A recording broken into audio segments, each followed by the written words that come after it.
Hello there, welcome to Sports News. I'm Mark Lynn. Let's begin with the headlines.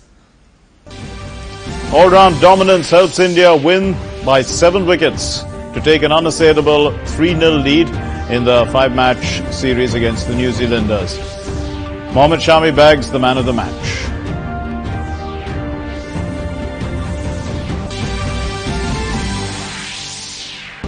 Novak Djokovic thrashes Rafael Nadal in straight sets to win his 7th Australian Open men's singles crown. The 15th Grand Slam title helps the Serbian take the 3rd position in the all-time Grand Slam winners list. Saina Nehwal claims Indonesia Masters after injured Carolina Marin limps out of the final. The win helps the Indian ace get her first title of the year.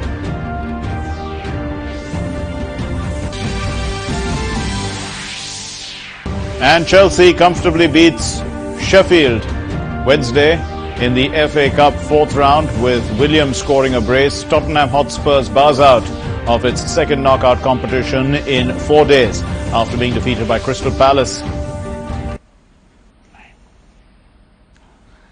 And first, let's begin with news from the tour of New Zealand.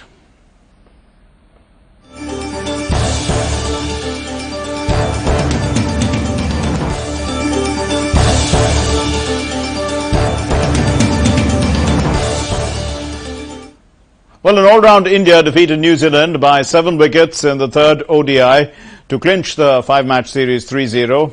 In the chase, Shikhar Dhawan and Rohit Sharma got India off to a solid start. Later, the Indian skipper Virat Kohli, along with his deputy Rohit Sharma, stitched together a 113-run stand to put the visitors in cruise control during their chase. After their dismissals, Ambati Rayudu and Dinesh Karthik played brilliant cameo knocks to help India chase down the target with 7 overs to spare. A big win indeed. Earlier, New Zealand failed to capitalize, batting first to get bowled out for 243 runs. The pacers, Mohammad Shami and Bhuvaneshwar Kumar, gave India the early breakthroughs, getting openers cheaply. Colin Munro, Martin Guptill and Kane Williamson were back in the pavilion with just 59 runs on the board. Ross Taylor and Tim Latham, they stitched together a 119-run stand for the 4th wicket to help rebuild the Kiwis' innings, and Latham fell for 51 runs. Ross Taylor went on to hit 93, 7 short of his century. Hardik Pandya on return impressed with 2 wickets. Shami picked up 3 wickets. Bhuvi and Chahal also bagged 2 wickets apiece. India made 2 changes to its lineup, including Hardik Pandya and Dinesh Karthik in the squad. The wicketkeeper Mahendra Singh Dhoni was not playing for this match due to an injury. And Anil Thomas is with us, and let's get some inputs from him about the match. Well, Anil, India seems to be having it easy against the New Zealanders, the Kiwis, but it was a good all-round show by India. Well, exactly. Many expected it to be a tight contest. Remember, India winning a series in New Zealand is happening after 10 years. The last time under MS Dhoni's captaincy, India achieved this in 2008, 2009. And coming around, Virat Kohli signing off in style, I would say. Virat was playing the first 3 one-days. After that, he was heading back home. Right. And he's seen to it that business is completed there, in the first 3 matches itself. New Zealand have some firepower coming in the remaining 2 one-days. But I would say, it's the top order that's delivered for India, especially in this game where Ambati Rayudu as well as Dinesh Karthik came out there in the middle and scored almost 40 and 38 odd runs there in India's win. But having said that, it's the bowlers who've done the job clinically for India in all the 3 one-days, except for the second one where India batted first. But it is the bowlers who've been clinical there, getting New Zealand out for keeping New Zealand batsmen under check. And New Zealand has, like India, been heavily dependent on the top order to come good. And in this particular series, I think the Indian bowlers, full marks to the Indian pacers, the manner in which Bhuvi along with Shami have kept the New Zealand top order quiet there, that didn't give Ross Taylor or Kane Williamson that, that advantage of coming into the innings, say somewhere down, in the 15th or the 20th over, because in all the 3 matches, New Zealand batsmen, the openers were back pretty cheaply in the pavilion. So home advantage doesn't make much of a difference to, to either, let's say, the Kiwis or even the Aussies. But definitely India now playing well abroad, and that's a pretty good sign because with the World Cup coming up, things are, India needs to perform on foreign soil. Well, back-to-back performances, especially against Australia and New Zealand is surely a confidence booster. But remember, India is still very, top when it comes to the batting, India is reliant heavily on the top three batsmen to come good. If you see this particular series, we are 3 matches down. We've got Shikhar Dhawan, who scored 168 runs with the bat. We've got Rohit, who scored 160, and Virat Kohli, the number 3 batsman, scoring 148. So the bulk of the contribution has come from the top 3 batsmen. Right. Today was the only game where the middle order came into play, and we did see them stay out there in the middle for a little longer there. And it could be a good exposure. 2 wins here. We head back home. We host Australia there for 2 T20s and 5 ODIs, followed by the IPL. Remember, we need not get carried away with what the performance that we see at home. But surely this confidence here, because considering that the next World Cup is in England, right. this surely is few feathers in our cap that we can feel proud of going into the World Cup. Right, but you did mention the batting. Of course, India's batting strength is quite legendary, and under the current circumstances also, with so many names. But it is the bowling that is delivering, because when you get a team out cheaply, it's quite easy to chase these small targets. And for that, I think a good all-round performance. There's just the quicks and also the spinners. It's an all-round show, and good fielding as well. Well, you got to give full marks to the way in which Bhuvi and Shami have, delivered for India in this entire series. Especially Mohammad Shami, two man of the matches in 3 ODIs that he's played in New Zealand, and he's keeping that New Zealand top order in check, and that's putting pressure on the New Zealanders, because they are not able to open their arms and play freely, or set a competitive target for India. In both, in today's game too, they look 59 for 3. They looked, done and dusted in that game, except for that 119-run partnership for that 4th wicket between Latham and Ross Taylor. So, New Zealand is banking on, Kane Williamson and Ross Taylor to come good in every game for them. Monroe is going to give them some starts, but they are heavily dependent on 2 players there, Kane Williamson along with Ross Taylor. And Guptill also not pulling his weight. And Ross Taylor is quite a veteran, in fact. I mean, he's probably at the end of his career, one would think. He's been around a long time. So it doesn't look like New Zealand is getting in too much new talent. They had good talent as far as their bowlers were concerned.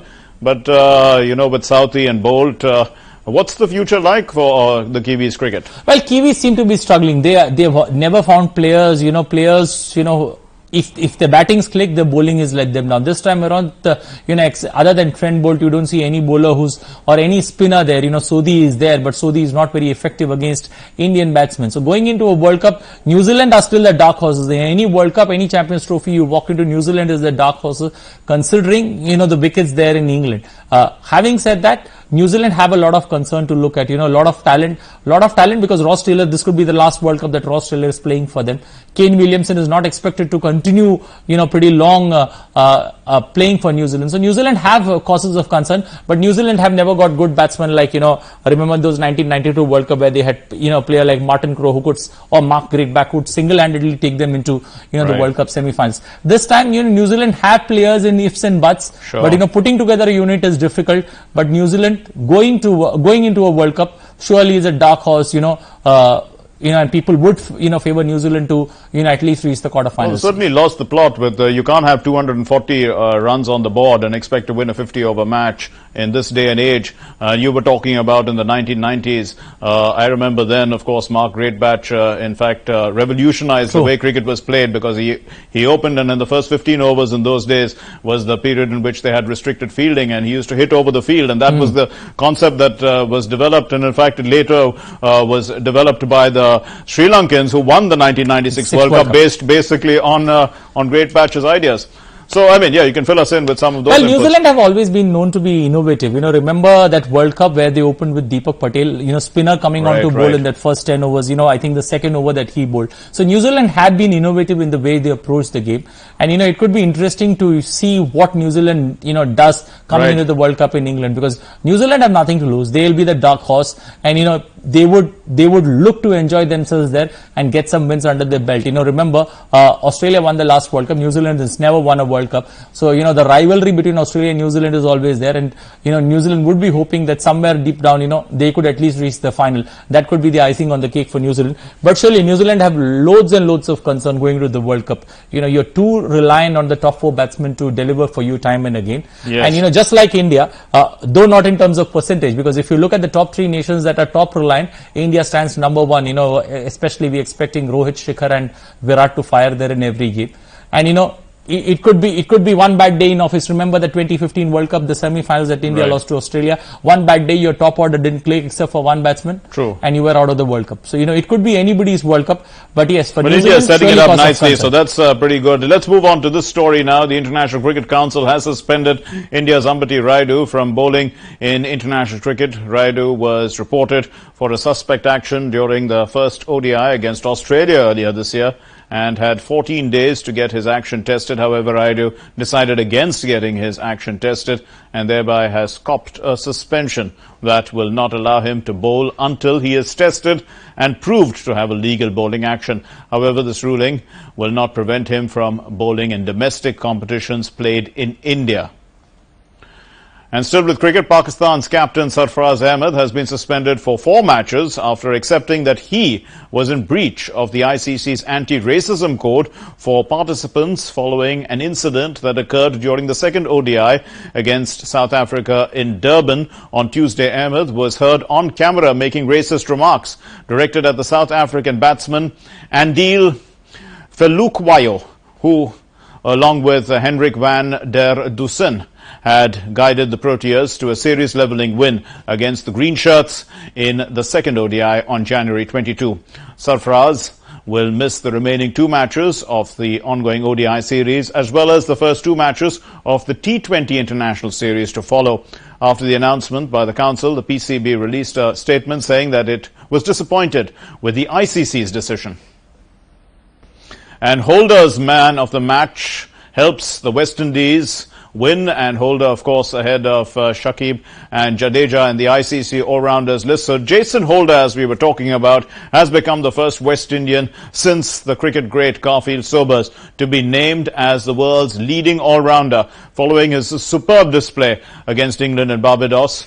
The West Indian captain, Holder, struck a commanding 202 not out and also took 2 useful first innings wickets on his Kensington Oval home ground in Bridgeton, Barbados, to help his side complete a crushing 381-run win over England in the first test. The towering Holder's man of the match display saw him go head-to-head with Bangladesh's Shakib Al Hasan and India's Ravindra Jadeja in International Cricket Council's all-rounder rankings, with England's Ben Stokes still in 4th place.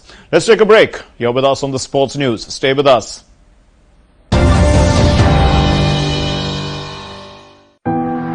आपकी उंगली की छाप machine नहीं पढ़ पा रही, आपको अब राशन नहीं मिल पाएगा। कुछ तो तरीका होगा। तरीका है आंटी, अगर कभी उंगलियों की छाप या कोई और वजह से वेरीफाई ना हो पाए तो कानून है कि कोई भी दुकानदार राशन देने से मना नहीं कर सकता। आधार लेटर या फिर ई आधार की कॉपी लेकर या उस पे छपे QR कोड को स्कैन करके दुकानदार को राशन देना ही पड़ेगा। चलिए आपका आधार डाउनलोड करके प्रिंट लेते हैं। मैं हूँ आधार के साथ। मेरा आधार, मेरी पहचान। ए सुमन, आजा ले ले चूड़ियाँ। वो क्या है ना चाची, 3रा महीना है तो थोड़ा थोड़ा बचा रही हूँ। अरे सरकारी अस्पताल में जांच और डिलीवरी बिल्कुल मुफ्त है। सच्ची? जननी शिशु सुरक्षा कार्यक्रम में माँ के लिए गर्भावस्था और डिलीवरी से जुड़ी जांच और इलाज और बच्चे के लिए 1 साल की उम्र तक जांच और इलाज की सुविधाएं पूरी तरह मुफ्त। दवा, जांच, आना जाना, नॉर्मल या ऑपरेशन वाली डिलीवरी, उस वक्त अस्पताल में रहना, खाना और 1 साल तक के शिशु का इलाज भी। तो आज ही अपने नजदीकी सरकारी अस्पताल से संपर्क करें। बढ़ते कदम है बेटियों के, सोच है बदलाव की। गांव-गांव संवर गया है सोच नव निर्माण की। राम राम काका। सुबह सुबह कहाँ चली बिटिया रानी? गांव की तरक्की करने। ये तरक्की की हलचल है,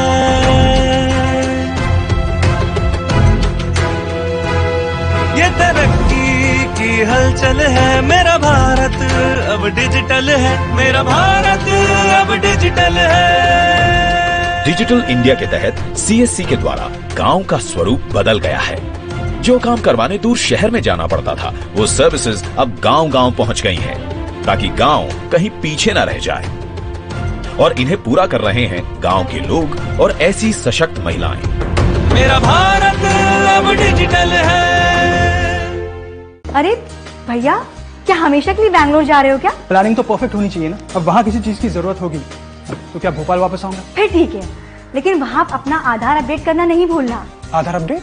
हाँ, पर कैसे करवाऊं? किसी भी बैंक या पोस्ट ऑफिस के आधार केंद्र में जाकर आप अपने आधार को अपडेट करवा सकते हैं और एड्रेस के लिए UIDAI की वेबसाइट पर जाकर खुद बदल सकते हैं। जीवन को आसान बनाने के लिए हम हैं आधार के साथ। मेरा आधार, मेरी पहचान।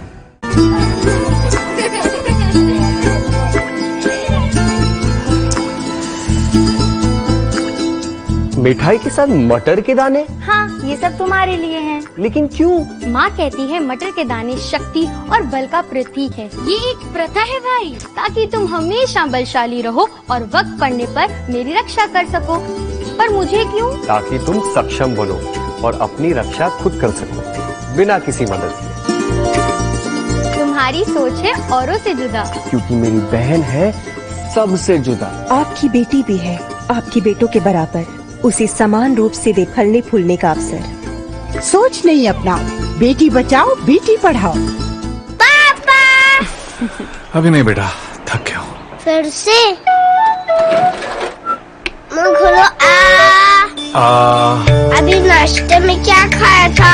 आलू और कचौरी खाया डॉक्टर साहब। सब्जी लेने बहुत दूर गए थे। नीचे कल्लू की दुकान तक बेटा। ऊपर से नीचे, नीचे से ऊपर, और इतना थक गए क्यों? बच्चे आपसे कहीं ज्यादा फिक्र करते हैं आपकी, तो अपने लिए ना सही, बच्चों की खातिर अपना डायबिटीज और बीपी टेस्ट कराओ। अगर आपकी उम्र 30 साल के ऊपर है, आप तला हुआ खाते हैं या बिना वजह थक जाते हैं, तो इनकी तरह आप भी स्वस्थ आदतें अपनाओ। डायबिटीज और हाई बीपी से बचाव पाओ। करो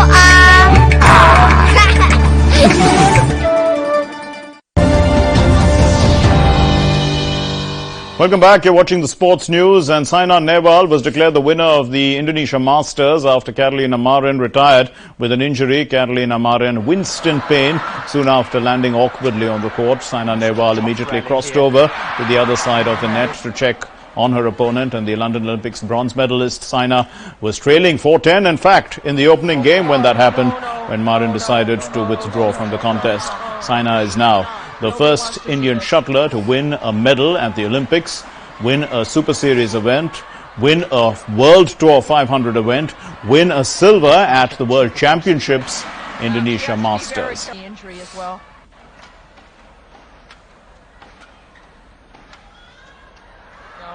No. Sabsova for 10. So sad to see. Yeah, because it's not. Well, now moving to the Australian Open, and Novak Djokovic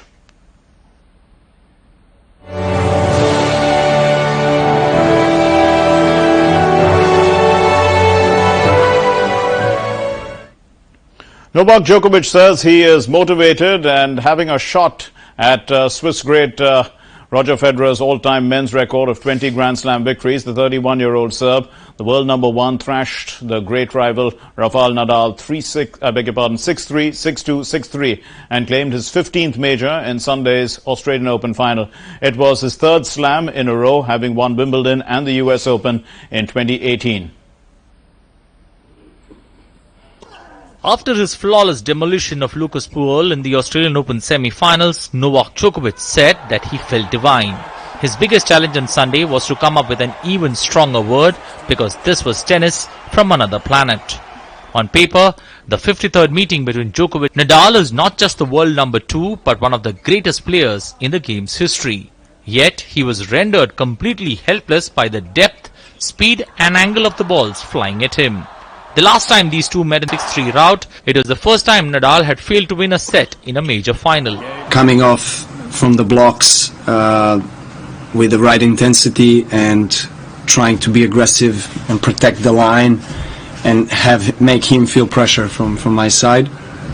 Obviously that was the game plan, and I managed to get a crucial break already in the second game and get 3-love in under 10 minutes, and that was really important, because Nadal always brings huge intensity to the court, 100%. To play against a player like him and playing the way that he played tonight, I needed that defensive game to finally have the chance to be offensive now, because when he was hitting, he stood that maybe was difficult to beat him even if I was at my 100%, but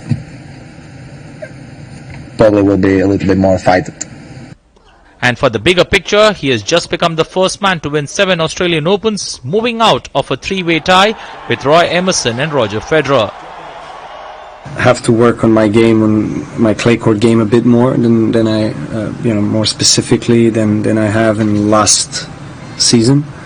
I need to play better than I have last season. I am already playing better, but I mean clay specifically in order to have a chance at and shot at the title. Remarkably, he has never lost in an Australian Open final, and by claiming a 15 major, he also moved clear of Pete Sampras into sole position of 3rd place on the all-time ladder. Sports Desk, DD News. Anil Thomas is still with us. Well, Anil, he's 31 years old and he's won 3 in a row, and it looks like he's going to win 3 every year for the next, let's say, 3 years. That we can count another 9 to it, and he's going to go way ahead of both Roger Federer and Rafael Nadal. In fact, he's catching up on Rafael Nadal very soon. And Nadal doesn't look like he's winning anymore, judging from that match. Well, I would say that Nadal at the end of that match did clearly say that he's happy that he was able to play the final. Remember, he lost that US Open semi-final there, and from that particular loss, to the first round that he played at the Australian Open, he was away from tennis. So coming back so strongly and, able to do that kind of a performance, reaching the final. Yes, on, Sunday afternoon, Novak Djokovic was playing from different planet, and Nadal was caught off guard. But I would say, as the clay court season begins, and Nadal would get some more ammunition. Remember, he's got the number of titles that he's won at French Open is more than 11 titles. So right. You're looking for him to come good in that clay court season. This is the season when generally Nadal comes into the groove. So I would expect Nadal to be a stiff challenger for Djokovic. I wouldn't be surprised if we see a repeat of the final of what we saw at Australian Open. But too early to even write off Roger Federer. I would say Roger Federer very much in the hunt. I would say Wimbledon and US Open, you will see a different Roger Federer, a much stronger Roger Federer, and it will not be one-way traffic. Short of time, Anil. Thanks very much for joining us with those inputs on both cricket and tennis. And today in sports history, 1887, England all out for 45 versus Australia at the Sydney Cricket Ground, their lowest total ever. 1887 is a long time ago.